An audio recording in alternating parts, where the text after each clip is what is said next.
शिखा, कैसन बाड़ू हो? अरे तू मुंह बना के काहे बैठल बाड़ू? ई रोले जैसन चेहरा तोहरा अच्छा नहीं लगत। अरे तोहरा चेहरा पर तो बस मुस्कुराहट अच्छा लगला। तो हमेशा हंसते खेलते अच्छा लगेलू। अरे यार हंस दे त। सागर, शायद किस्मत में अब जिंदगी भर रोए के लिखल बा। अरे रोवत काहे बाड़ू? का माई बाबूजी कुछ कहले हैं? बताओ, कोई डटला का? तो के हमार कसम बा, बताओ जान। सागर, अगला महीना में हमार शादी होके वाला बा। ना, ये नहीं के हो सकत। कहता कि झूठ हो, कहता कि तू झूठ बोल दड़ू। तू इतना बेवफा नहीं हो सकत। कहता कि मजाक हो। मजाक तो हमरा साथे जिंदगी कैले बा। तो हर साथ छोड़ी कि माई बाबूजी से रिश्ता तोड़ी। अच्छा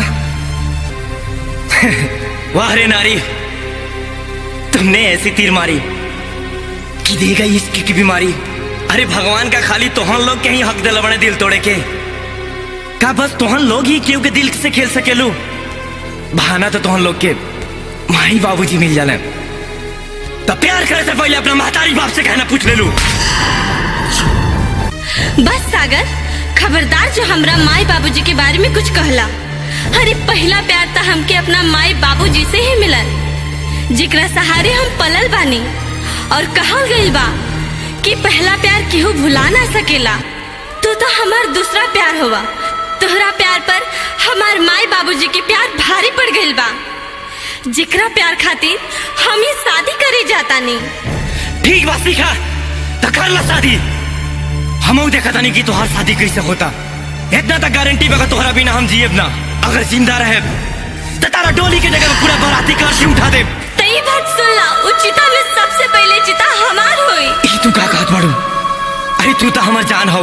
हम खुद के मौत के नींद सुला ले, लेकिन तोहके कुछ ना होके दे। सॉरी सागर, जज्बात में हम तोहके भला बुरा कह देनी। हम समझ सकेनी कि तुहार सीना में आज आग लागल बा, लेकिन वो आग में हमार भी तो दिल जल रहल बा। हमके जायदा सागर, हमके माफ करा। जिंदगी रही तो फिर मुलाकात हुई, लेकिन उससे पहले ये सुन के तो जा। जदी छोड़ के तू जाइबू, हमके जियाते नाही पैबू। ऐसा मत कहा। जदी छोड़ के तू जाइबू, हमके जियाते नाही पैबू।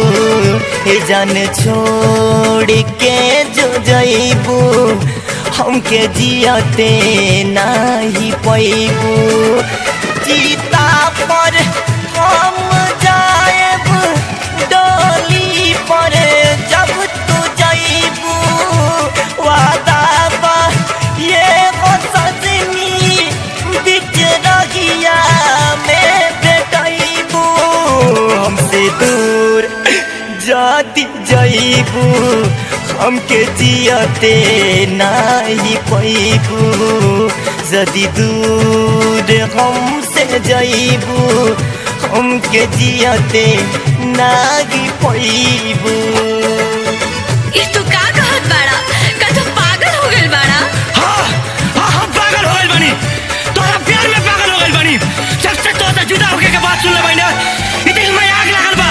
ई बात सुन लो, अगर तोहरा मांग में सिंदूर पड़ी, तू हमरा नाम के पड़ी। ना तो हमरा के तू चिता नहीं पाइबू। जा तारू हमसे दूर ना जा। अगर लौट के आइबू तो कसम तोरा प्यार के हमके जीते ना पाइबू। पियावा के घर बसा के तू तो जियाबू, हमके भुला के। ये तू कैसे कह सकत तारा? तारा से दूर जाके तो हम खुश ना रहब। खुश रहब ना दूर जाके, हे जाने तोहरा के भुला के। तू से जिया अपन सजाइबा, हम चिता पर सजाएब। तू से जिया अपन सजाइबा, हम चिता पर सजाएब। जो न देखे के भुलाएब, अब तो देखहूँ नहीं पाएब। चाहे दूर कितना जाएम फिर मिले तुहसे आएम। अपना माई बाबूजी के प्रतिष्ठा के खातिर तू शादी कर जाता ना तो जा। हम ये कहता नहीं कि तू अपन घर तो बसा लेबू, लेकिन तोहरा बिना हम कैसे जिए ये तो बता जा। अरे जब पैदा भलू तो माई बाबूजी के प्यार मिलल तो फिर बड़ होके हमसे का प्यार कैलू।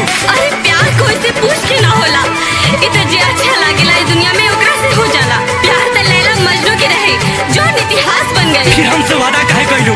वादा तोड़लू तू सारा, भूल गईलू कसम खा के। वादा कैले रहलू ना कि जिंदगी में कबो साथ ना छोड़बू।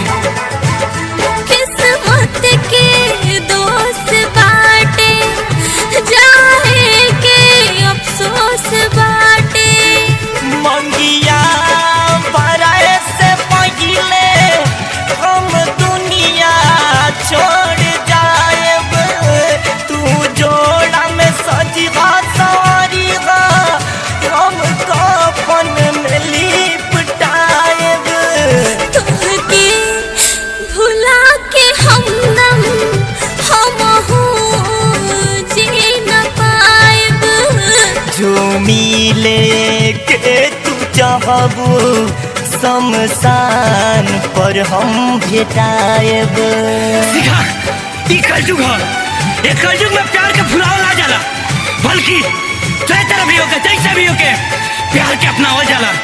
एक कलयुग में सोच और कपड़ा बदल सकेला, पर इंसान के शरीर और दिल ना। का पहले के लोग वादा करके वादा तोड़ देते रहे, बीच राह में छोड़ देते रहे, जैसे कि तू जाता रू। सिखा के तू भुला के ऐसा कर रहिया घर बसा के। कैसे भूल जाई तो के ई दुनिया में बस तोहसे प्यार कैले रहनी कि जी के क्या करब। सिखा के तू भुला के ऐसा कर रहिया घर बसा के। हमारा दिल के तू तोड़बू, पियाबा से नाता जोड़बू।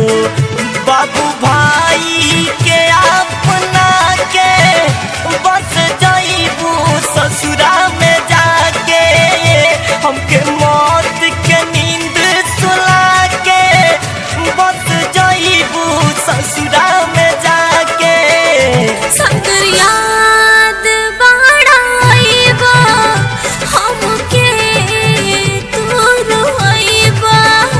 सिखा याद बाड़ाइबू, मरले पर भी तू सतैबू।